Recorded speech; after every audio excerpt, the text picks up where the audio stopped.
यदि तुम सपने में कोई प्रेत देखते हो तो समझ लो कि कोई प्रेत तुम्हारे आसपास है। कभी कभी वो प्रेत अपनी उपस्थिति का जबरदस्त एहसास कराने के लिए तुम्हें सपने में ही चोट पहुंचाते हैं और वो चोट तुम्हें वास्तविक रूप से कई दिन तक परेशान भी कर सकती है। वीडियो चैनल का उद्घोषक लगातार बोल रहा था। क्या बकवास सुन रहे हो तुम? ये वीडियो चैनल दिन रात यही सब बकवास करते रहते हैं, कुछ अच्छी बातें भी देख लिया करो। अदिति ने सिड को समझाते हुए कहा। सही कह रही हो अदिति, ये सब बकवास सुनने से दिमाग में कई किस्म के भ्रम पल जाते हैं। सिड ने वीडियो चैनल को बंद करते हुए कहा।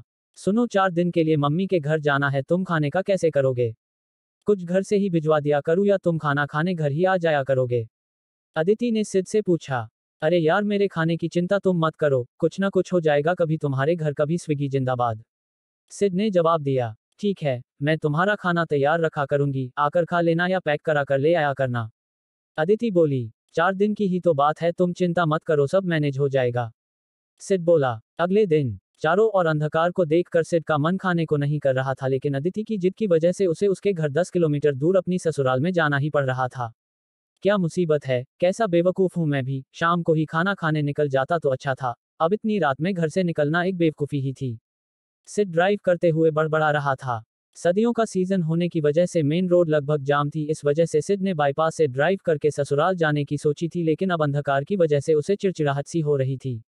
तभी सामने रास्ते में एक बड़ा सा पेड़ का तना पड़ा देखकर उसकी चिड़चिड़ाहट और ज्यादा बढ़ गई। उसने कार रोककर तना हटाने का निर्णय लिया और कार रोक दी। तना काफी भारी था, जैसे ही उसने वो तना उठाया, सामने काले कपड़े पहने अंधेरे का हिस्सा बना वो हैवान उसके सामने आ गया।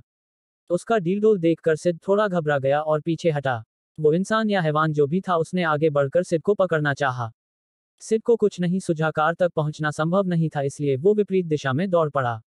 वो इंसान या हैवान जो भी था अब सिड के पीछे दौड़ रहा था। रास्ता इतना खराब था कि सिड चाहकर भी तेज नहीं दौड़ पा रहा था। सिड ज्यादा देर न दौड़ सका, जल्दी ही उस हैवान ने सिड को पीछे से पकड़ लिया और उसकी विशाल भुजाएं सिड की छाती पर लिपट गई। उस हैवान की पकड़ इतनी मजबूत थी, सिड उस पकड़ से निकल नहीं पा रहा था। उस पकड़ की वजह से सिड की छाती में भयानक दर्द हो रहा था और उसका दम घुट रहा था। दम घुटने के उन्हीं क्षणों में सिड की आंख खुल गई और उस भयानक सपने का अंत हो गया। सिड के चारों तरफ अंधकार था, सर्दी के मौसम में भी वो पसीने से तरबतर था और सबसे खतरनाक बात, जहां उस हैवान की बाहें सिड की छाती पर कसी हुई थी, उस जगह अब भी असहनीय दर्द हो रहा था।